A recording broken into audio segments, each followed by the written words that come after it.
everybody. Welcome to another Comic Source Comic Boom collaboration.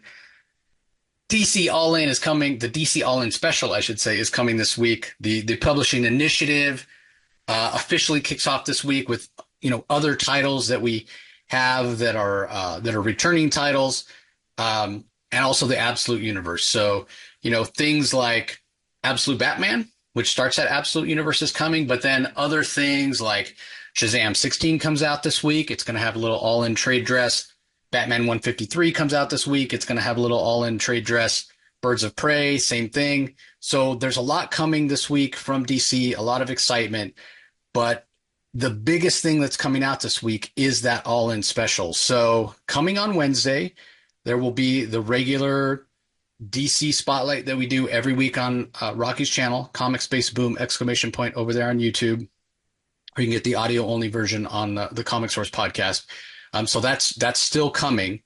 But then in addition to that, we wanted to do a special where we literally broke down page by page the all-in special. So that's coming out as well on this channel. But as we were doing that, actually even before we did it, we had this idea, because the DC all-in special is so big and so impactful.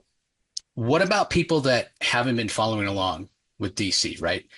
I do feel like they did a good job, Snyder and Williamson, when they wrote the all-in special. They did a good job of making it new reader friendly. You could not go back and know anything about what's going on with DC. I think you can still read that story and understand it and enjoy it. Certainly you can jump on the Absolute Batman, Absolute Superman, Absolute Wonder Woman, and those are also going to be very new reader friendly. The new arcs that start this month on October 2nd with the all-in publishing initiative, new jumping on points for everything. How new reader friendly they are going to be, I mean, they are new story arcs, so how much they tie into past stuff, I can't say. It's probably going to depend, book by book.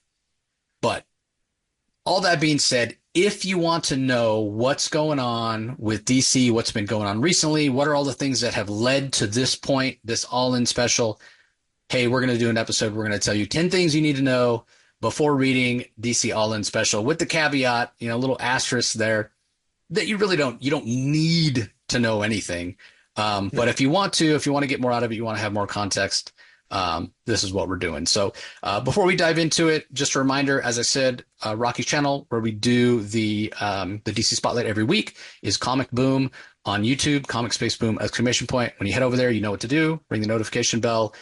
Leave some comments below those spotlights. We love to get conversations going. Be sure you subscribe, like the video. All that stuff really helps out. If you're listening to this audio only, I would appreciate you heading over to YouTube and subscribing to the Comic Source channel as well. All my content comes out, almost all, 99% of content comes out as an audio feed. Wherever you get your favorite podcast, whatever app or platform, it's going to be on the audio feed. But it also comes out on YouTube with videos, especially when I'm doing interviews. We show art from the books and what have you. So appreciate the support over there. So that being said, these are going to be in no particular order. And as we were researching this, things have been kind of messy in DC for the last little while. And you go back and you read some of these events, and it can be confusing. It can be overwhelming. So the amount that you want to invest time and effort into it, and if you don't get everything, if you don't perfectly understand it, I think that's kind of okay. But what I do love, and Rocky and I were talking about this before we started recording, was that when DC has a plan and when they plan things out well in advance, that's when they really seem to be running on all cylinders. And you can sort of tell with some of the stuff that we're going to talk about, especially when we get to the series to read, that the planning hasn't always been well executed. First of all, sometimes they don't even have a plan. And then other times the plan has been executed well, or they shift in the middle for whatever, whether it be because some other company bought them, or change of personnel, or what have you. And things can get messy. So take what you will from this. We're going to give you, again, some ideas of things you should know. But overall, I feel like DC's headed in the right direction. So what are your thoughts, Rocky? I agree. I think DC absolutely is headed in the right direction. And in particular, because, and people will find out when they read DC All In, you don't absolutely need to know these 10 things that we're going to be talking about. But they are additive and add to the lore. As a longtime reader, I find them very interesting and they're additive, but not absolutely necessary.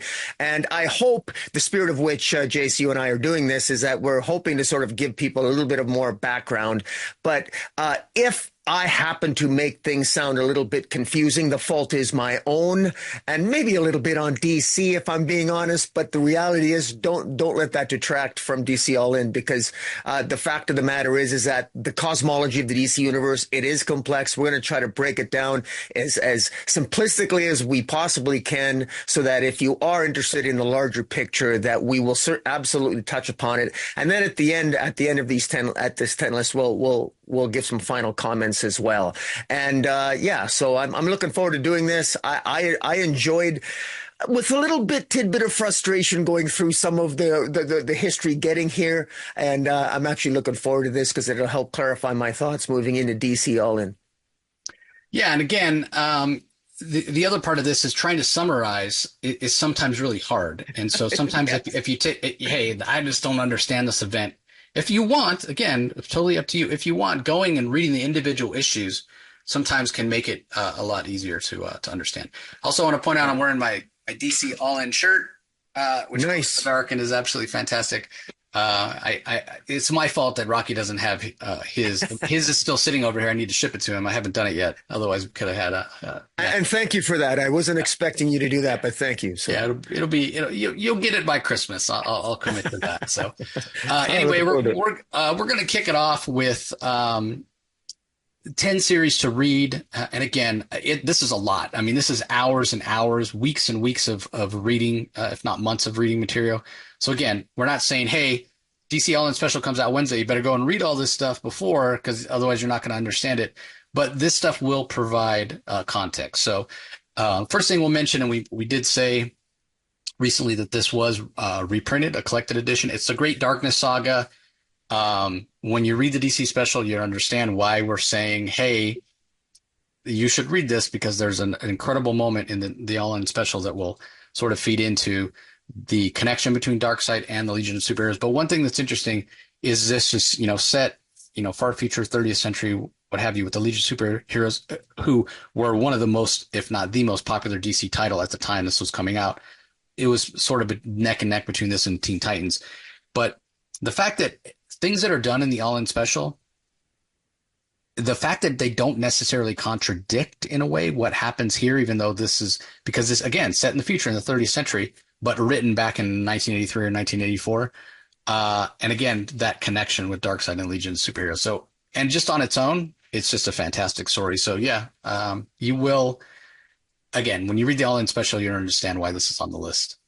Yeah, and I would add that the significance of the Great Darkness Saga, in addition to just being a huge Legion of Superheroes fan, what the Great Darkness Saga did is that the Great Darkness Saga actually brought Darkseid into prominence again at DC. Jack Kirby, of course, created the Fourth World at DC when he left Marvel in the 70s, and he created the Fourth World and New Genesis and Apocalypse, and of course, Darkseid. And Darkseid, it was the Great Darkness Saga that put Darkseid back on the map as a villain in the DC universe. And to have him show up as he did in the future is truly epic. And that fact alone and the impact that had has resonated to this day. And the Legion of Superheroes has never been as popular, I would suggest, and many would agree with me. That was the apex of the popularity of the Legion of Superheroes in many ways. It's the ultimate Legion of Superheroes story. It's the one that's most cited, and it is truly epic. And even if you're not going to read the Legion of Superheroes Great Darkness Saga, just know that you want to know about the significance of Darkseid in the future showing up there with the Legion of Superheroes. You just need to know of his impact and that particular Darkness Saga going into DC All In. And Yeah. we'll leave it at that. I remember reading it at the time, and it was so good. For me, that era starting, I mean, I already had been collecting and absolutely loved the Legion of Superheroes. And I've talked about this before. The reason that I picked it up and loved it is because, I was a kid. I had a very limited budget. I could maybe buy one or two books when I'd go to the convenience store off the comic rack. And I was like, oh, I can buy this Amazing Spider-Man and read about just one hero, or I can buy this other one called Legion of Superheroes where there's tons of superheroes and I get to read about more superheroes and see more superpowers and whatever. So that's what, like, it was one of my earliest books that I picked up on a regular basis. So just loved it. But from the great, and always loved it, but it really elevated from the Great Darkness saga, probably through like the first couple story arcs of the Baxter run. Remember when I went to and it was more expensive, but by then I was like 13, 14. I had, access to a little more money, better paper, better colors. Oh man, that Steve Lytle art. I loved it. And I would add that it was arguably, Keith Giffen's, greatest run and contribution to the franchise, and I know that Paul Levitz had a role in that as well. And I mean, it's something that it's one of the. There's a reason why it's considered one of the evergreen titles for DC Comics. Yeah, 100%. Next up, we have Doomsday Clock, which is the Jeff Johns written story that spun out of Rebirth. It explained how and drawn by Gary Frank brilliantly. And again, we've talked a lot about Jeff Johns' DC work being late, and there's reasons for that or whatever. We're not going to harp on it here. But it is a little unfortunate because this went from being a monthly series to going bi-monthly, and because of how long it took to come out, that changed a lot of what the plans were with Rebirth and what have you. Yeah, Rocky's got the absolute edition there. And the reason I bring that up is only to mention it is what I was saying earlier, right? Like when they've had time to plan, it's when things have worked out really well. They planned and Rebirth landed really well, but then it sort of lost its way. And part of it is because the plan sort of fell apart because things like Doomsday Clock took a long time to come out. But yeah, it's a great story. It's beautiful art.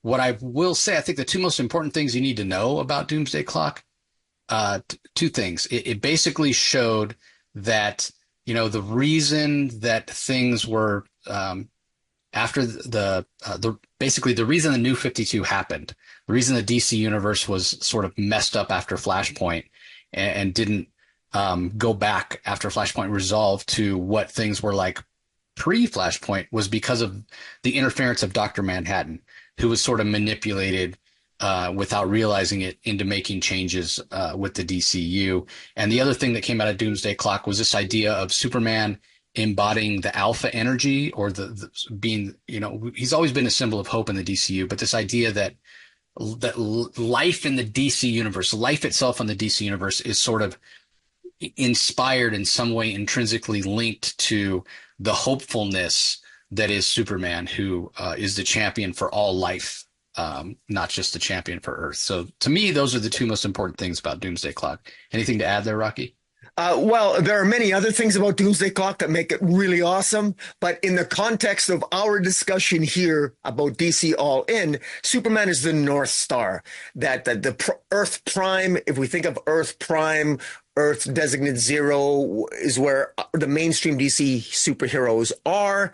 We think of Superman. Superman is the North Star, is how he's referred to in Doomsday Clock, the North Star of the DC universe, and that the DC universe, because Superman embodies hope, the entire multiverse essentially and universe shapes around whatever iteration of Superman exists. So when this New 52 Superman existed, the universe shaped around that iteration. When the Golden Age Superman existed, the universe shaped around that. When the maybe the Kurt Swan era existed, the Superman iteration shaped around that. And then when the Rebirth Superman exists, the universe shapes around that. The idea being that hope springs eternal, and Superman being the embodiment of that hope.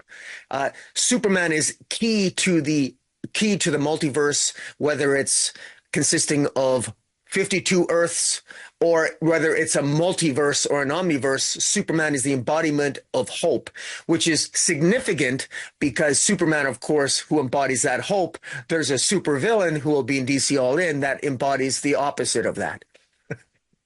Yeah, next up we have Metal. Again, there's a lot of things in Metal. Mostly what you need to know is at the end, when the Justice League sort of they don't really win the day or defeat, but a temporary victory, I'll say, because it did pretty well. And so then, of course, they had to do a sequel. But what you need to know is the source wall was broken. And if you're wondering what the source wall is, don't worry. It's on the list. We'll get to it in a little bit. But yeah, that's basically what you need to know about Metal. That the source wall was broken, and that led to basically, instead of DC just being a multiverse, it was now an omniverse, because on the other side of the source wall there are other multiverses. So now we're talking about the way Scott Snyder put it at the time. If you think of the DC universe as a fishbowl, you've taken that fishbowl and you've dumped it into the ocean. You've created all sorts of potential for possible stories. So that's where you need what you need to know, and then also how it led into to Scott Snyder's Justice League run, which I'll talk about in a minute. But I want to give you a chance. Any thoughts on Metal, Rocky? Yeah, well, Metal ultimately involved Batman defeating Barbados, and we were introduced to the dark multiverse, and that was extremely significant. So we knew that we had, not only did we have a multiverse, but we had a dark multiverse as well. And at the end, there was that significance of what happened on the source wall, and there was a crack in the source wall that was significant, a crack that ultimately would lead to many of the events. Well, Metal actually led directly into No Justice, where some of these four cosmological beings came out of the source wall, these Omega Titans, No Justice, and that No Justice ultimately led into Justice League Odyssey and the Justice League Snyder's run. So that's significant for that reason in terms of how it might relate to All In. Yeah, and Rocky just mentioned a few others, so I'll go over them real quick. Yeah, Metal directly led into Scott Snyder's Justice League, and that explored a lot of ideas of and introduced some new concept and characters that had to do with the earliest creation of the DC multiverse, right? So Perpetua, who this really esoteric concept of the hands of creation, not necessarily called God, but you can think of it that way if you want to. And those hands creating this group of people of which not people, but beings, of which Perpetua was one, and their idea to create life. And then she in turn created three sons. And again, we're going to get to that, and then was locked away for various reasons. But that was all explored along with this idea of the totality, this power of creation in Snyder's Justice League, which, like Rocky said, led into the No Justice event, which, again, playing with these ideas of creation and multiverse, and things get really confusing. We get that. And then leading into Justice League Odyssey after Darkseid had been killed and had been reincarnated as a baby, and then finally was aged up and was a member of the Justice League in Justice League Odyssey. And then that all led into the Death Metal event, which was sort of the culmination of Snyder's Justice League that he eventually left. And then Williamson took it over. The Justice League was killed in Justice League number 75. And basically at that point, due to other things that we'll talk about, again, it gets really complicated. But basically Perpetua wins the day, if you will. Partners up with the Batman Who Laughs Last from the Dark Multiverse and gets to recreate reality, I guess you would say, the way that she wants. So instead of there being an omniverse like we are just talking about, she's now reduced it down to 8 worlds. There's only 8 worlds, and reality looks very different. The DC universe, everything looks very different in the pages of Death Metal, wherein Wonder Woman eventually is elevated by sort of the most powerful cosmic beings of the DC universe, called the Quintessence. And she's elevated to the point where she has to fight the Batman Who Laughs, who has become what's known as the Darkest Knight in that story. So, like I said, Perpetua teamed up with Batman Who Laughs Last. He betrayed her. She killed him. And then he reincarnated himself by stealing the power of creation and became this being called the Darkest Knight and killed Perpetua, and then was going to destroy all of reality. Wonder Woman fights him. And at the end of Death Metal, the omniverse is restored. And not only is the omniverse restored, but this idea of an infinite DC multiverse is restored, right? Ever since Infinite Crisis, there was only 52 Earths. So previous to Crisis on Infinite Earths, if we go way back to 1986, there was an infinite number of Earths in the DC universe. Crisis on Infinite Earths happens, and then everything got consolidated into one, into one Earth.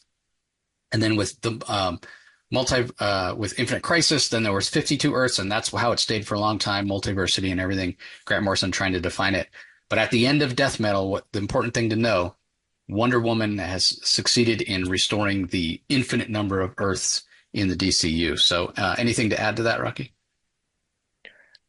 Well, no, you talked about the highlights of the Justice League story. There was so many moving parts to it, but ultimately, just Scott Snyder's Justice League title, it dealt with so many concepts: the seven forces of creation versus the seven negative forces that were Perpetua was trying to obtain. Perpetua was ultimately unsuccessful in sort of reshaping the universe to her image. She was essentially defeated by the Batman Who Laughs, and then Wonder Woman defeated the Batman Who Laughs, who became this darker figure. And Wonder Woman ultimately ended up making a sacrifice that saved the multiverse and essentially led we had a new omniverse and a new omniverse moving forward. Yes. So yeah, that's it in a nutshell. It's to Yeah, oversimplify, I guess. yeah, and that moved into Infinite Frontier, which led to the Justice Incarnate series as well. So why don't you talk about Yeah. those while I get the graphic up? Well, actually, I do. I have to talk about No Justice first because No Justice actually did come before. No Justice came before Justice Scott Snyder's Justice League and before Justice League Odyssey because Justice League No Justice at the end of Batman Death Metal, pardon me, at the end of Metal, the source wall was cracked, and the Kaluan, as a part of the consequence of that the section of the galaxy called the Kaluan section of the galaxy, where think of where the origins of Brainiac were, essentially was destroyed. It was ultimately destroyed, but Brainiac. Uh, uh, Brainiac asked the Justice League for help to stop four Omega Titans that were released from the fourth wall that had planted seeds throughout the universe. And these Omega Titans needed to be stopped. And in stopping them, the Justice League formed various teams: Team Entropy, Team Wonder, Team Mystery, Team Wisdom. The Justice League formed all those teams, defeated the four Omega Titans, but in the context of doing so, the Kaluan section of the galaxy was destroyed, created, and they were resurrected in the Ghost Sector, where uh, where the Justice League sent a new team of Justice Leaguers to the Ghost Sector, which became Justice League Odyssey, which consisted of Starfire, Azrael, Jessica Cruz, and Cyborg. And essentially, they had an adventure in Justice League Odyssey that involved facing off against Darkseid, who was trying to recreate, among other things, Apocalypse, which had been destroyed when the source wall was cracked.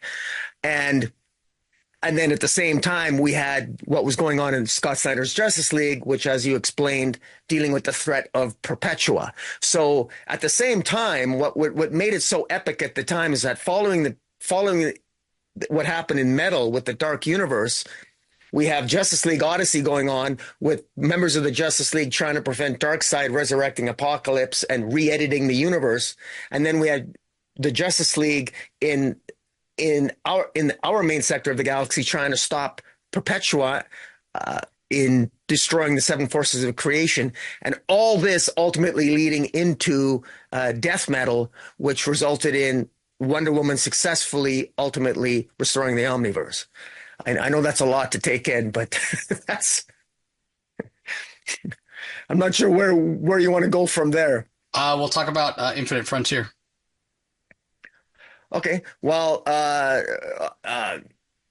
following Death Metal, then what happens? The Omniverse is essentially open up, and the DC Infinite Frontier is it's an event that involves Justice League. Well, the forces of Justice League Incarnate, because we have the I can't remember the name of the Justice League team. It's what is Justice League Incarnate. They're the ones controlling that sort of patrol the multiverse. They make sure that the multiverse is stable, and they ultimately end up going against the forces of Darkseid, because at the end of Death Metal, it was it was revealed that there was actually the existence of an alpha world called an Elseworld, and Darkseid was essentially trying to um, harness some energies and some power, which you're gonna have to help me out. Yeah, so yeah, like Rocky said, this idea of this Elseworld or this Alpha world, this mysterious world, primordial, and forming at the end of death metal, and this force, and it was eventually revealed in Infinite Frontier to be a great darkness, which again harkens back to the very first thing we talked about, the Great Darkness Saga, right? So there's this malevolent force out there, this darkness. You want to think of it as evil incarnate or what have you, and it's out there. And Darkseid, learns that it exists, and of course he wants it because he always lusts for power. And this darkness was locked away for a really long time. And again, it goes all the way back to I think it was Swamp Thing 49, like way back during Crisis on Infinite Earths. There was some of the biggest magic users in the DCU that sort of put this darkness into hibernation because it had been awakened by the first crisis and it was going to destroy and what have you reality. And so they were able to put it to sleep basically. But because of the events of death metal, because the dark multiverse is so active and crossing over with the regular DC multiverse, that now all of a sudden this darkness is back. Darkseid's aware of it. He wants to get a hold of it. The darkness itself corrupts a character called Pariah, who was this character that through his manipulation and machinations, trying to see the beginning of time when life started, sort of set a lot of the events of the original Crisis on Infinite Earths in motion. And as punishment, he's become immortal, but he's always at places of crisis. He's always forced to like watch people die, worlds be destroyed, like all that stuff. Like he's basically sentenced to experience and have to witness trauma and destruction and worldwide despair for the rest of his life. So he's obviously a very damaged individual psychologically, right? So the great darkness is able to get him and corrupt him. And in his mind, he's like, okay, now I finally have the power. He doesn't realize it's the great darkness that has infected him, and he just knows he feels more powerful. And so what does he want to do? He wants to like go back and remake all of reality and have none of it ever have happened, right? So he won't have to have suffered all these millennia. But really what you're talking about erasing all of existence and erasing all of these timelines. And so he recruits a ton of people. He infects Deathstroke, and Deathstroke puts together a new secret society of supervillains. And yeah, he's basically looking to destroy all of reality to supposedly remake it. But the other thing that he doesn't realize is the second part's not going to happen. The Great Darkness just wants to destroy everything. He's not actually going to let Pariah sort of remake everything. And again, because the Justice League Incarnate is, like Rocky said, that superhero team that protects the omniverse, if you will. They're diametrically opposed. And the death of the Justice League was caused by Pariah because he knew he didn't want those great heroes. He thought maybe they were the only ones that would be able to stop him. So that's why we think they're dead, and turns out he just put them each in their own little dream world. If anybody's read that fantastic Superman annual by Alan Moore for the Man Who Has Everything, where it's the Black Mercy flower. It's basically that. Supposedly all the Justice League members are living in these little shards of reality where all their dreams have come true or what have you, to keep them off the playing board, or playing field or what have you. So yeah, they all come back, they team up with Justice League Incarnate, and ultimately they're able to defeat Pariah and defeat Deathstroke.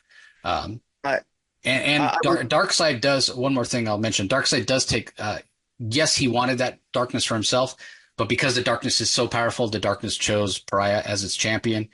Darkseid's a little bit of a lesser character. He becomes part of Pariah's dark army, and he doesn't really get to do the things that he wants to do, which is search for that primordial Omega world. So anything to add, Rocky? yeah. Yeah, just to be clear, thank you for refreshing my memory. It was in DC Infinite Frontier where Darkseid attempts to control the Great Darkness. It was in Justice League Incarnate where Darkseid is ultimately defeated by the Empty Hand and the Gentry of Morrison's Multiversity, and he becomes basically a slave to the Dark Army, and Darkseid is really in many ways belittled. And the significance here when we talk about Darkseid is very, very relevant to what happens to Darkseid in DC All In all the events that we're talking about, Darkseid either has very little to do with the event or he has a much more larger role to play in the event. Darkseid was in Justice League Odyssey, where he brought back Apocalypse. Darkseid didn't play much of a role in Death Metal, not necessarily as significant one as he has. He played a much more significant role in DC Infinite Frontier, where he's trying to get a hold and control the Great Darkness. He ultimately fails in Justice League Incarnate. He's defeated by the Gentry and the Empty Hand, and becomes a pawn of Pariah's Dark Army in Dark Crisis, which ultimately Dark Crisis is resolved in a manner that brings us into absolute power. But I'll let you talk about that. You want to talk about absolute power or Dark Crisis? I don't really have anything to add. You Nothing can, to add yeah, about Dark Crisis. yeah. Go ahead. You can talk about Dark Crisis. Well, Dark Crisis is Dark Crisis. I mean, again, you did a good job, sort of giving a summary of it. I mean, basically, it's Pariah misunderstanding the darker aspects of the DC universe. And Pariah had a dark army, and the DC universe was he had his Dark Army and the Dark Legion and all of the supervillain from Eclipso to Darkseid to Doomsday. They were all part of this Dark Army. And this Great Darkness, essentially, Pariah thought he was in control of the Great Darkness, and he was not. The Great Darkness was really in control of Pariah. Now, Dark Crisis, I'll be honest, upon reading, I've read different reviews of what exactly the Great Darkness is, and I've had contradictory things. I wasn't really sure. I thought that the Great Darkness was really almost has its own kind of sentience, its own kind of, it permeates, and the Great Darkness has to exist, and it does exist, and Pariah was really just a pawn. And so Dark Crisis ended with the Great Darkness still exists, and it's still in the DC universe. It's still a primordial force in the DC universe. And I think that's all you really need to know. The Great Darkness, that representing that primordial force in the DC universe, it's ever present. So you got the Superman as the North Star, and you got this Great Darkness as a primordial force. And knowing that, knowing that has relevance with respect to DC All In, and in particular, the significance that Darkseid will play in DC All In. Yeah, and the last thing that we need to talk about in terms of, okay, what do I need to know before I read the All In special, is basically absolute power. Because there have been some other little minor events, but again, they're not necessarily that important to what's going on, Beast World and Lazarus Planet and what have you, little tidbits here or there. And you could look at these events, these world-ending events, sort of empowering Amanda Waller to give her ammunition in terms of, she's broken, she's got her own stuff, and we're not going to get into it. But basically, these things happening to the point where now Waller can point to them and go, look at the stuff that happens. Look at the stuff that happens because we have these heroes. And if we didn't have these heroes, these threats wouldn't be here. And so that's what she uses to basically seize power. And she takes all the power away from the heroes, and she, locks them away, and she's going to be in control of everything. And it starts with just Earth, but then we find out she has her hands in the multiverse as well, as sort of a backup, specifically with a lot of the supervillains from Earth 3. And in order to stop her at the end of absolute power, what happens is Barry Allen manipulates a machine that she's had built that gives her access to the multiverse. He manipulates it to shut it down, but as he's doing that, he realizes, okay, the only way I have to shut this down is we're going to cut off the Earth Prime, the main Earth of the DC universe, is going to be cut off from the multiverse. And in terms of what you need to know or why absolute power is important, that's it. That's all you need to know. That's basically the biggest impact. The thing that is important to know coming out of absolute power is that from an in-universe standpoint, the DC universe, they no longer have access to the multiverse. Flash can't, alter his vibrations and travel throughout the multiverse. So there's only one Earth. There's only one Earth that everybody has access to. The multiverse hasn't been destroyed or changed as it has in so many of these past events that we've talked about. Crisis on Infinite Earths, reducing the multiverse down to just one Earth. Or Infinite Crisis, expanding that to 52 Earths and then staying at 52 Earths for a long time. Wonder Woman just restoring the infinite number of Earths. None of that, all that still exists. None of it's been undone. It's just that you no longer can travel to any of those worlds.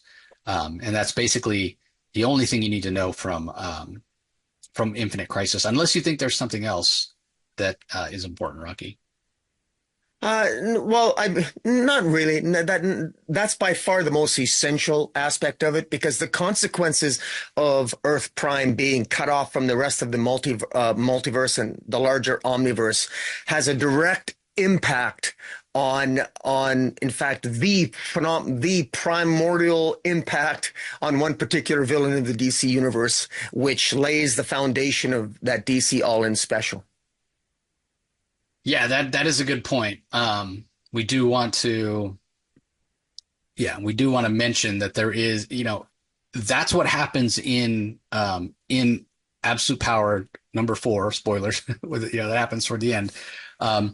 But yeah, there are consequences to that. So again, Wednesday, go and look at our deep dive into the All-In special, and you'll see what those consequences are.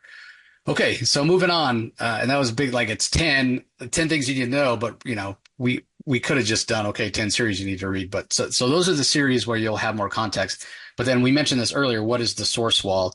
So again, highly encourage you, go listen to our deep dive, because we'll get more into this and explain what happens to that character that's important and how he relates to the source wall. But just in terms of what the source wall is, or has historically been in the DCU, it's just the barrier that separates the DC multiverse from all the rest of the multiverses that exist, right? So just think of it as, if, to use Scott Snyder's analogy, if the DC multiverse that we were aware of previous to Metal was a fishbowl, the source wall is the actual bowl. It's what separates the DC multiverse from everything else. And, if you do what, again, to use Snyder's analogy, if you take that bowl and you crack it, now all of a sudden all that water leaks out and it mixes with all the other water that it's sitting in. So, that's basically what the source wall is. And in terms of what it's been represented as throughout DC history, yeah, it's a literal wall where all these ancient, and really old beings that are super powerful have basically been melded together to create a wall. And if you touch the source wall, you get pulled into it and you become, solidified. And yeah, it's a really cool concept. Anything to add, Rocky? Yeah, and it's worth noting that in a very broad sense, the omniverse didn't always exist. We used to just have we used to just have a multiverse with 52 worlds, the orrery of worlds. That was in Grant Morrison's Final Crisis, and we had 52 worlds, and the multiversity map, which all these worlds were numbered, and each one has their own particular set of heroes. And surrounding the multiverse, as you said, was the source wall. And then but then the question becomes, well, what exists outside the source wall? Well, what if you pierced it? Well, we've had stories that have incorporated that. Well, when the source wall was cracked, we had the Omega Titans of No Justice. And also we had sneaking in from outside the source wall. We had Perpetua that she was imprisoned outside the source wall to keep her away from our multiverse. Well, she escaped and came into our multiverse, and we had Scott Snyder's Justice League run, which addressed that. And also, under the source wall, we of course have the dark multiverse as well, which potentially has maybe even its own darker source wall. I mean, there's all kinds of everything sort of flows from that. But you nailed it in terms of just it's the gate. It's the gate. It's think of it like a castle as well, the fishbowl, and that's where so many of these stories sort of flow from that. What happens? It's all great to have a castle, but what happens when the castle has no walls? Then anybody and all nefarious forces can enter the kingdom, so to speak. And that has laid the foundations to some pretty cool DC stories that we just finished giving a broad overview of. Yeah, exactly. So again, it's a concept that's been around for a long time. It really works well. Yeah, something you definitely should be aware of. Okay, next thing we think you need to know, the Quintessence. We mentioned them before. They are basically some of the most powerful beings in the DC universe that sort of make these cosmological decisions, and it's about keeping the balance. It's not about making sure that good wins or evil wins. It's about maintaining the balance so that the multiverse is stable, if you will. So I don't know if you want to go through the roster or have anything to add, Rocky. Well, it's interesting enough. The roster has changed slightly over the decades, so to speak. But generally, you usually always have the Spectre.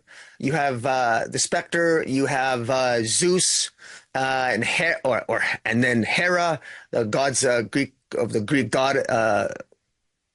Greek gods, and you have even Shazam the Wizard has been a member, Ganthet of the Green Lantern, Guardians of the Green Lantern, and they, as you said, they basically they make sure everything is in order. And even did I mention the Phantom Stranger? Phantom Stranger, yeah. Yeah, they play a very key role. They make sure that everything's in order, and in particular the balance, because we've talked about a great darkness. Well, I mean, it goes without saying that something has to keep the great darkness at bay. Well, that's obviously it's good and evil, right? You have the great darkness, and then of course you have the great hope, and it's easy to see going into DC All In. It's easy to understand the basic concept. It was introduced in Doomsday Clock. We got the essence of Superman, the North Star. Well, if you got a North Star, then maybe you have the opposite of that. Well, which character embodies the North Star? Well, it's the Great Darkness. Is there something that embodies the Great Darkness? Well, one can speculate. Maybe it's the big bad Darkseid himself. But he's never been that before, so there's some question marks leading into All In, and DC All In has some pretty cool answers in that regard. And the Quintessence does show up in DC All In, but you gotta take a deep dive with Jace and I in order to know what that is, and of course pick up DC All In yourself to find out. Yeah, 100%. So we mentioned this person before a couple of times, Perpetua.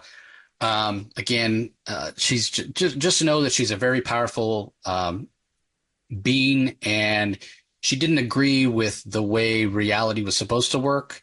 She didn't like the idea of things that she created being destroyed in order for them to be, remade. Kind of think of it like a forest fire, right? Like sometimes you need forest fires to happen so that the forest can be rejuvenated and new life can spring forth. She didn't like that. She didn't like that idea that things that she created were going to be destroyed and remade. And that was always at the sort of the heart of why she wanted to have the final say. So we know that she created 3 sons. She created the Monitor, the Anti-Monitor, and the World Forger.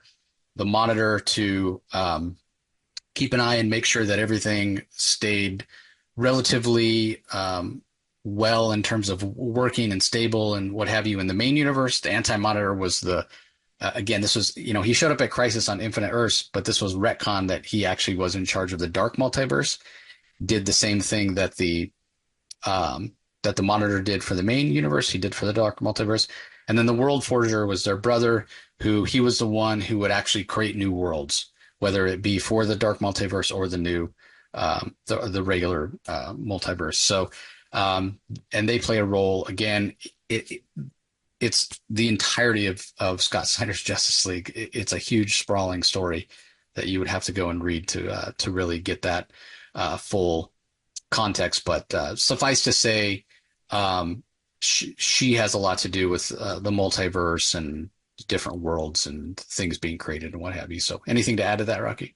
Yes, it has been established, and it's worth knowing this going to DC All In, that the World Forger is a very, very powerful cosmological being that with his in his think of a ultra cosmologically powerful blacksmith where slamming a hammer down, and as he does so, he works with various materials in order to create worlds. He's the world forger. He can destroy a world or he can create a world.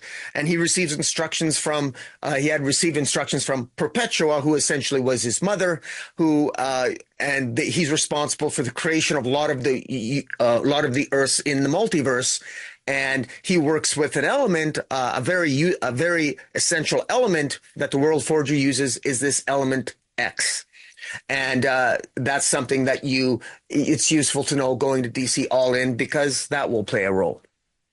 Yeah, 100%. Okay, next up, one thing you should know, and I even struggle with this, it's the multiple Earth designation. So this Elseworld, the world that was created at the end of Metal, or Death Metal rather, this idea that it's Earth Omega, we've been calling it the Absolute Earth.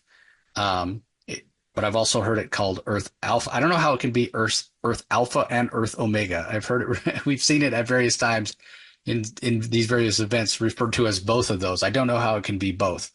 Yeah, I heard it referenced. I actually, when I looked at the comic book page, when I read Death Metal issue 7 at the end, Martian Manhunter refers to an alpha world those were his words, Alpha World, also referred to it as Elseworlds, an Elseworld. And the reason why the confusion exists, that Jace and I have the confusion for those listening, is because we know that Darkseid does play a role. We think of Darkseid, he has the Omega beams and he's the Omega effect. And so we sort of think of if Darkseid's going to be associated with an Elseworlds planet, we just sort of assume, well, it must be an Omega, but it was called Alpha before. So therein lies their confusion. But as readers or people listening, don't be confused. It's basically an Alpha world. Just think of it like an Elseworld. And it's that Elseworld that is ultimately where the absolute universe is, where the trinity of the absolute universe that you're going to be hearing advertised, and that's coming out in the week of month of October. That all has to do with that Elseworld. So don't be confused by the language. Just think of it like an Elseworld. Yeah, and when it was created as an alpha world, to use that term that Martian Manhunter used, again, primordial and forming. So alpha in terms of it's an alpha world because it's just at the beginning of its existence.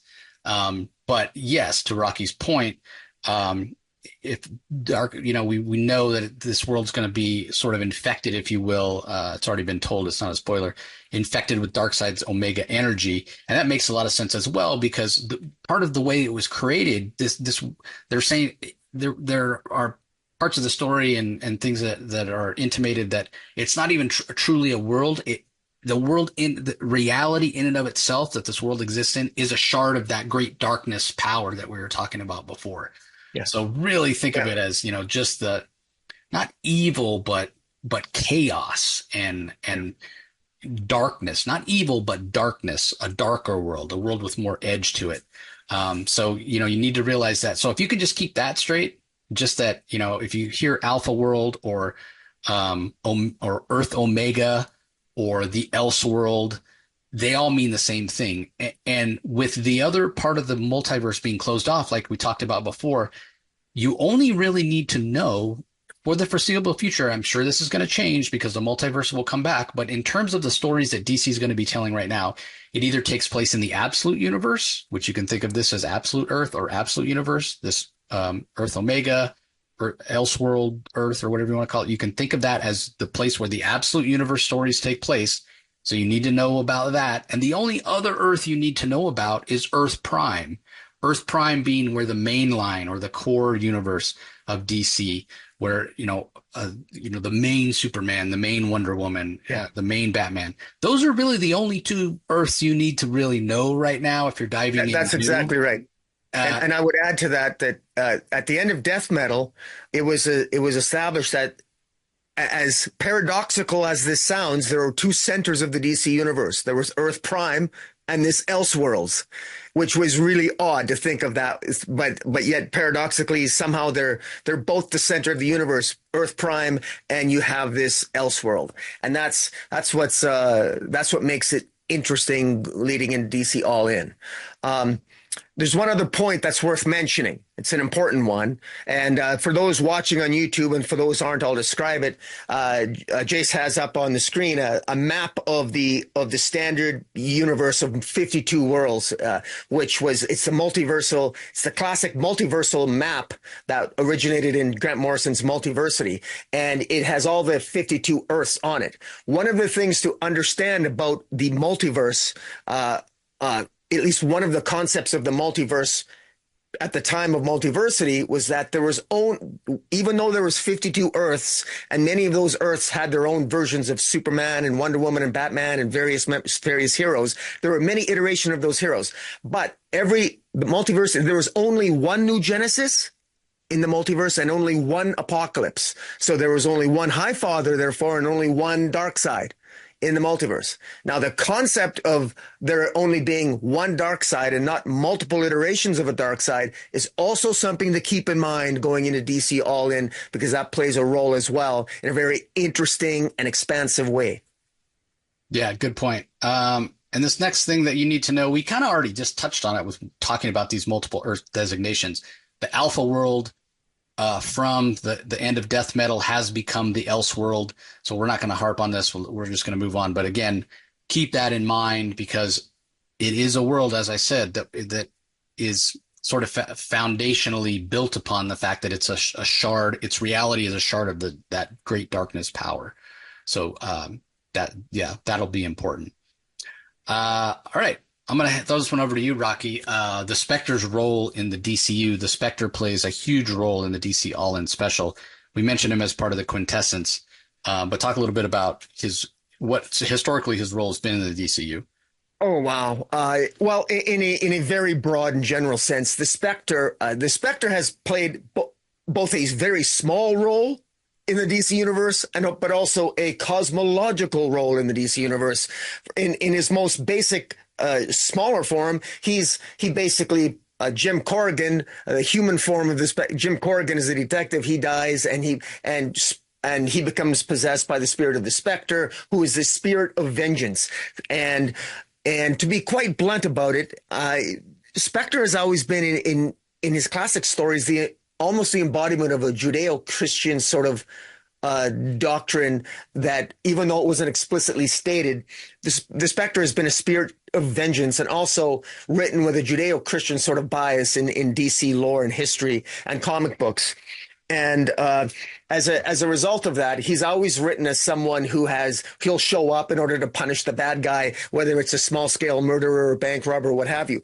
But in the cosmological sense, Spectre gained huge prominence and huge power in the classic original Crisis on Infinite Earths, back in 1985, where the Spectre, the Spirit of Vengeance, fought the Anti-Monitor at the end of time to basically to help end the threat of the Anti-Monitor that wanted to destroy the essential multiverse that existed at that time.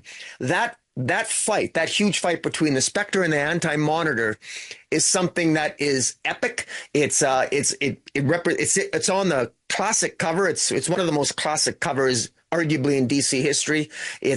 I believe it's on Crisis on Infinite Earths issue 11, and that battle ended. The battle of which all the heroes and the Spectre battled the Anti-Monitor resulted in only one universe being formed at the end of the Crisis on Infinite Earths, which ultimately led to a whole chain of event, Infinite Crisis, Final Crisis, et cetera, leading into what we have now of not only a multiverse, but multiple multiverses of a larger omniverse. So the Spectre, all you need to know is that the Spectre has always been an epic cosmological being that of of all the characters of the Quintessence, arguably the Spectre has been the one, along with Phantom Stranger, but I'm going to even go with the Spectre. The Spectre has been that cosmological character that he's the most, not only is he arguably the most powerful, but he's also the one that is the most down to earth. You know, he's the one that relates perhaps the most to humanity, while at the same time being, because he represents the spirit of vengeance of a god of that represents and has the best interest of humanity at heart. And so the role that the Spectre plays is extremely significant. He's arguably one of the most powerful cosmological beings, and that he plays a significant role leading into DC All In. Yeah, and I'll just add a couple of things to that because Rocky's right. He is arguably the most grounded, but a lot of that is because the Spectre is typically bonded to a human host. And so that's where you sort of get this idea, like the whole, again, Judeo-Christian idea that man was created in God's image, right? So you're leaning into that idea that you're grounding the Spectre and you're helping the Spectre relate to humanity by having him have a human host. That's the first thing that I'll add to what Rocky said. The second thing is because he is the hand of vengeance of God, and God is all knowing. The Spectre is also extremely knowledgeable. The Spectre, all the Quintessence are, but again, the Spectre is even, almost a step above and the most knowledge. He always knows what's going on. He always knows. Like, if you want to know something, like, think about the Spectre as like the ultimate Google of the DC universe, right? Like, you got a question, you want to know where somebody is or what they're up to or whatever. Yeah, go talk to the Spectre. Yeah, if you lose your iPhone, just call the Spectre. Yeah, exactly. Can't find your car keys, call the Spectre. He'll tell you. Next thing I want to mention is that, and this is one I think a lot of people forget or aren't aware of, is Eclipso and Darkseid are mortal enemies. And you could almost put it the Spectre in here as well, because so before the Spectre got his role as the god of vengeance or the hand of vengeance of God, that was Eclipso's role. Eclipso having to do with darkness. But again, because Eclipso is a being of darkness, and you want to almost look at it as only one person can be the top dog when it comes to being powered by darkness, being powered by evil, incarnated or however you want to think about it. And so that's why I'd almost say that Eclipso and Spectre are mortal enemies, and Eclipso and Darkseid are rivals because they're after sort of the same niche, if you will, for their place in the DCU. They're both extremely powerful, no doubt. Anything to add to that, Rocky? Yeah, and for those watching, Spectre's not in this particular thumbnail, and that's my fault. My fault. I was putting these thumbnails together. You're absolutely right, Jace. Spectre unquestionably has been an archenemy of Eclipso, and Eclipso and Darkseid. They were both arguably, you could call them almost, they were teammates when they were being mind controlled by Pariah during Dark Crisis. They were both members of the Dark Army. But there's no question that Darkseid and Eclipso both are narcissistic level villains that both presumptively assume that they're the apex of darkness, of all things that are entropic and dark and what have you. And you just need, that's really all you need to know, that if there's darkness anywhere to be found or controlled, Eclipso and Darkseid are going to be there to try to control it. And it's just keep that in the back of your head going into DC All In. Yeah, I mean, it's easy to remember. Just think of Eclipso as like the most jealous being in the DC, right? Like, he's jealous of Spectre because Spectre took his spot as the God's wrath of vengeance.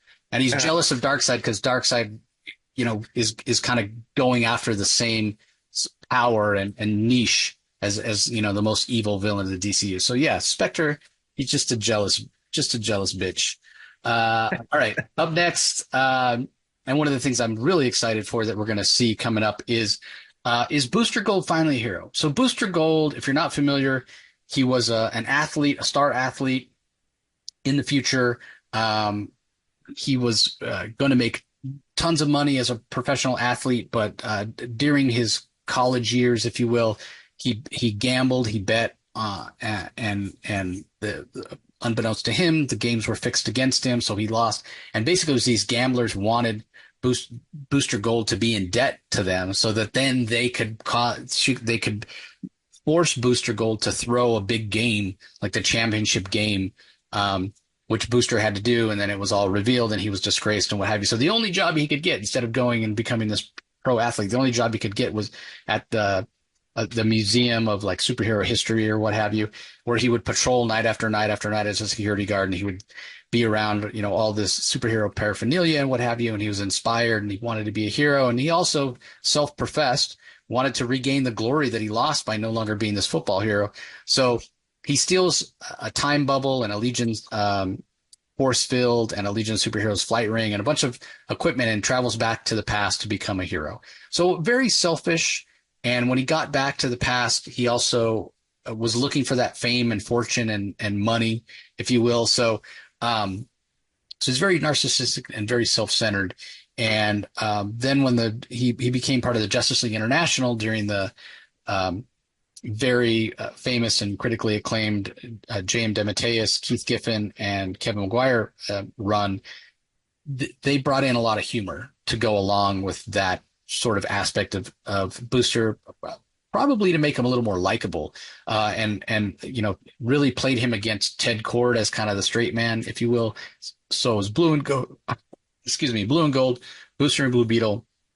But because of that, because of his origin, and because of that run being so influential, he's been sort of a joke character for a lot of his existence, and people will bring him into a story or an arc or what have you as sort of the comedic relief, the humor that you want to inject as a counterpoint to the serious things that are going on.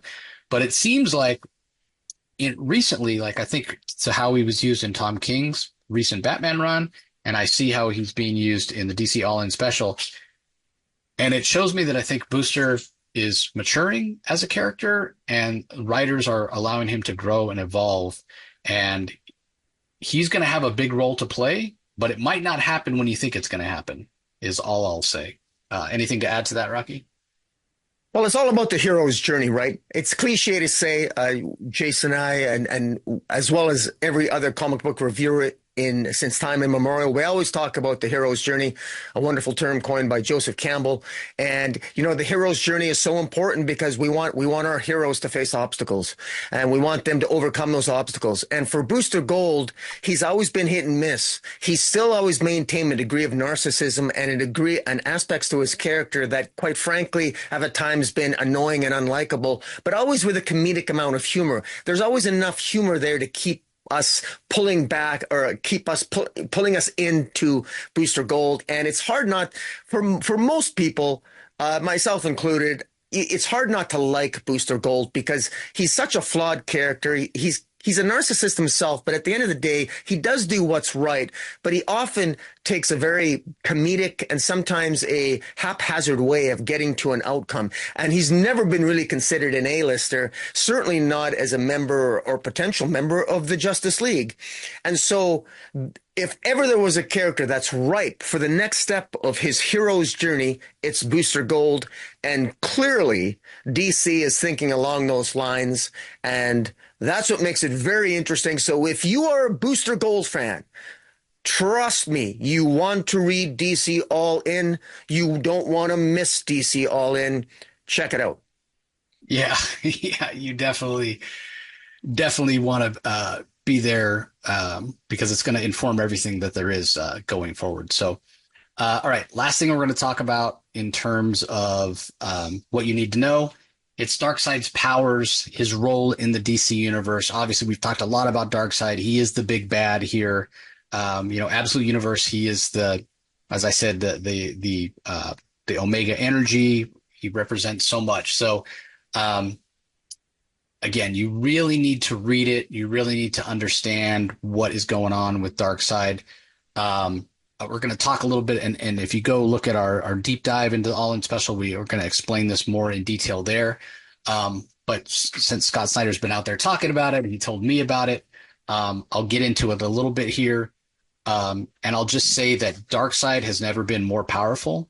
You know, and that's a theme, right, in these events. Like Darkseid always trying to power up, but really and truly, he's never been more powerful. And what we discover, and what Scott has been talking about, is that Darkseid is in a way diminished by the multiverse, and through the events of what happens at the end of Absolute Power and what happens in the All In Special, that changes, and Darkseid really is elevated. And to Scott's point, when I spoke to him, he talks, and Joshua Williamson echoed this when I talked to Josh about wanting Darkseid to be the villain in the DCU. Scott used the term Galactus level villain, which in my mind, that's you're really taking Darkseid beyond the level of villain. It's kind of like that old cliche, right? Like you kill a few people, you're a murderer. You kill thousands and you're a conqueror. It's kind of like that. Like you get to a certain level for Darkseid and you're a villain, but when you start getting to the level of like Galactus, a world ender, then you're just like this force of nature. You're, as Scott says, primal. And he has a role in the DCU. Again, we're not going to get into that because it does get a little bit spoilery, but he's had a role in the DCU as sort of the big bad. But what we find out in the All In Special is his role was bigger than we thought. And in a way, it makes it sounds like a contradiction. Darkseid's role is bigger and more primal and more important than we realized. But because that role is so big, in a way, it's diminished Darkseid. He's become less because his role is so much, he has become less. Interesting contradiction. But when you see what happens, you'll understand it makes perfect sense. It's a brilliant idea. And because of that, because of what happens and because of this elevation of Darkseid, the other thing that's interesting, Darkseid, Omega energy, Omega being the end, and Scott, again, said this in the interview, his Omega beams have changed to the point where they don't end you anymore. They don't necessarily send you back to the past like we saw them do to Batman at the end of Final Crisis, but they literally erase you. And they don't just erase you from existing, they erase you from ever having existed. Holy crap, is Darkseid more powerful? Like he literally could make it where you never have existed. That's just an incredible power level. Darkseid really feels like he's being elevated. I'm here for it. Selfishly, I hope that he gains Thanos level popularity. I do own several copies of Darkseid's first appearance. That would be awesome to see the value. I didn't know that. I'll have to negotiate with you. Yeah. What are your thoughts on it, Rocky? Well, first of all, I love Scott Snyder. We've praised his work before, but I really wish he wouldn't have spoiled that little tidbit of information that you just mentioned. He did it. He stated it in an interview. And as a matter of fact, he stated a few things even about absolute power, about absolute Wonder Woman. And Kelly Thompson even said she wasn't going to mention some things, but Scott Snyder had already blurted it out. So in particular, something about a Nemesis sword. But in any event, it is incredible because what we know, if you haven't read, because to prepare yourself for DC All In, I will tell you that what we've always known about Darkseid's power, the apex of Darkseid's power up until now, probably he had his height of power in DC's Final Crisis. And in DC's Final Crisis, to give an example of how powerful Darkseid was, when he hit Batman with his Omega beams in DC's Final Crisis, he sent Batman to live multiple lifetimes and to die a terrible death in multiple lifetimes. And it was in the series The Return of Bruce Wayne that ultimately Batman, because only Batman, of course, could overcome the infinite number of deaths inflicted upon you with the Omega beams. And so and it's this idea, imagine reliving 1,000 lifetimes and then dying horribly at the end of each one and constantly failing.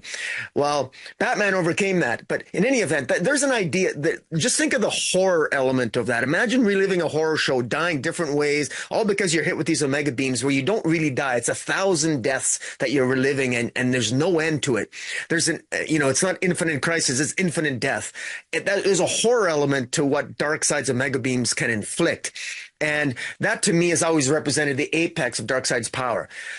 And those comments by Snyder that his Omega Beams, because of what happens to Darkseid in DC All In, which you have to read to appreciate, the fact that his Omega Beams will be elevated to be far more powerful, to literally erase one's existence, and not just one's existence, but all iterations of yourself that exist anywhere in the multiverse, as I understand it.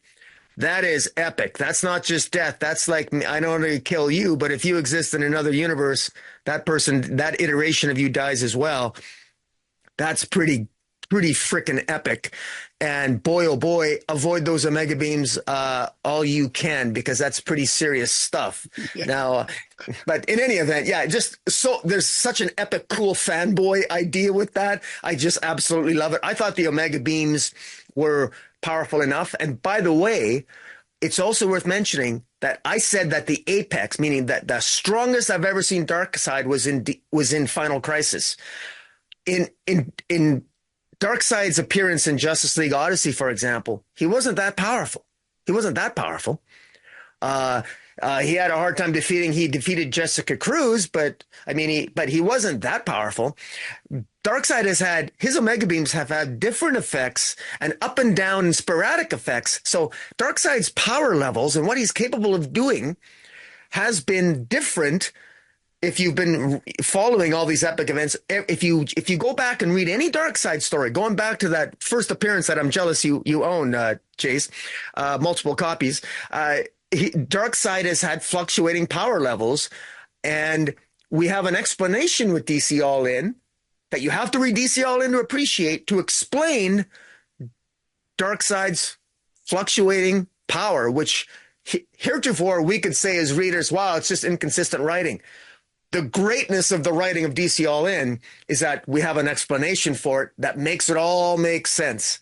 And you got to read DC All In to appreciate what that explanation is. Yeah, so that's it. That's our list. 10 things to know before reading DC All In. You can think of it as even more, because we did, we said, hey, these are the series, but then there's a lot of series. There's just like 10, that's, I think, more than 10 just on their own. So yeah, it's a lot of stuff. But again, honestly, you don't need to read any of this. You can pick a DC All In special. That, if you've never read any DC, perfect time to jump on. This is where you can kind of understand. You can start with the absolute stuff and swing back over. A lot of the stuff that we're talking about, as long as you read the All In special and you think you understand it, then yeah, you can just jump on the DC universe then and go backfill as things catch your fancy. The other thing that you could do is you could read the All In special, and the things that we've talked about here that you think you need to know. We've mentioned how they connect to the All In special and how they connect to the greater DC story going forward. If there's something you don't understand at that point, you can go back and check out some of these ideas. But one of the things that's so cool about reading comics in modern times is, unlike when I started reading and all I had was a little editor's note that said, hey, this event they're referring to, go back and read Batman, whatever, or Superman, whatever, or Legion of Superheroes issue, whatever. I would put it on my list next time I'm at the comic book store to see if I can find that back issue. Now it's so easy, right? You just go to Google, you go to the internet, you just type up a thing. You can go to Wikipedia, you can go to the DC website, you can go to dc.fandom.com and read, synopses of all these books or whatever to help get a better understanding. Or you can go to YouTube and do searches and have these things explained to you. There's plenty of great sources on YouTube that will go in and explain these particular events. So, but yeah, if you want to understand the DC All In special, again, tune into our episode that breaks it down page by page. That was a lot of fun. It has a lot of what we referred to as holy shit moments. And I'm just so excited to see what's coming. And Rocky, more than ever, after reading the All In special and reading some of the first issues of the Absolute titles, I so understand what the creators were telling me at San Diego Comic-Con about how excited they are and how much they want the stories to be out there for people to read so they can talk about them and whatever. Now that's how I feel. Like, I want the stories to be out there or whatever, but at the same time, I'm also trying to tell myself the things that the creators are telling themselves, but be patient, right? Like, there's part of me, well, what what comes next? What comes next for Darkseid? What's the end goal? Like, I want the whole story. I want it right now. But then if I do that, then where am I going to be for the next 3, 4, 5 years if I already know how it all turns out?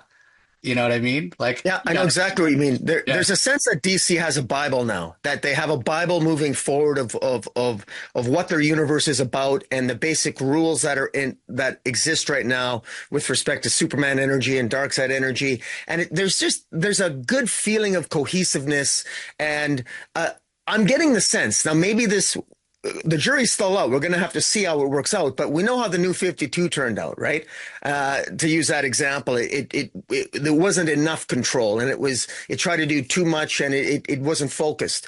And we had Rebirth, but then that became too sporadic as well. The great thing about this, I'm getting the sense, once again, comic books are always cyclical, but at least it feels that DC's back in control of the ship again. It feels like head editorial that they have a game plan and it feels cohesive. It really feels. When I finished reading DC All In, and I know you're in the same boat, and again, people go check out the deep dive into it. I'm looking forward to the DC universe moving forward because it feels to me that it's headed in a particular direction that I don't know how we're going to get there. There's clearly a battle that's waiting to be had, and I'm not sure how we're going to get there. But man, oh man, the fact that I have a general idea where we're headed, it just tickles my fanboy bones, and I feel hopeful again in all the great darkness ways. Yeah. I mean, again, it all goes down to planning, right? Like, Yeah. New 52 started out great because it was things that had planned. And when it went off the rails was when okay, now we've exhausted all those plans, but we didn't really think about what came next. And it became just a free for all and things didn't make sense. Same thing with Rebirth. That started out great because they had planned it. But then when it got pushed and, Jeff Johns stuff got extended and delayed and whatever, then those plans kind of fell apart. They have a plan right now. They've been planning it for a long time. And not only have they been working on this for, the better part of 4 years, to bring this to fruition, those plans extend far forward into the future. They already know things a year from now, 2020, fall 2025, that are already, talking about that or working on that. And they're talking about what comes beyond that. So as long as they can keep that foresight and keep that long-term plan, I think they'll do okay. But again, to your point, comics are cyclical.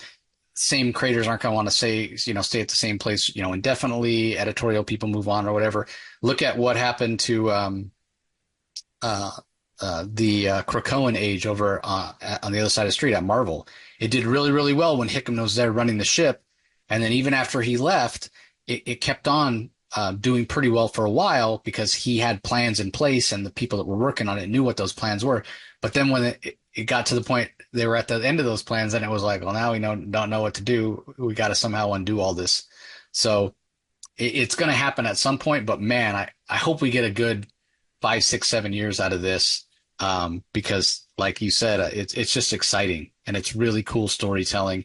And this idea for Darkseid and why he's ebbed and flowed throughout the years is brilliant. And I just can't wait to see what comes next. Agreed. So that's going to do it for this episode, everybody. Don't forget to head over to Rocky's channel, Comic Space Boom, ! For our DC spotlights every week. Subscribe to this channel, The Comic Source. Really appreciate the support. If you do like listening to audio only, again, thousands of past episodes available on the audio feed for the Comic Source. Just do a search wherever you get your podcast. And that's going to do it. We really appreciate you joining us as always. We'll talk to you next time. Catch you later.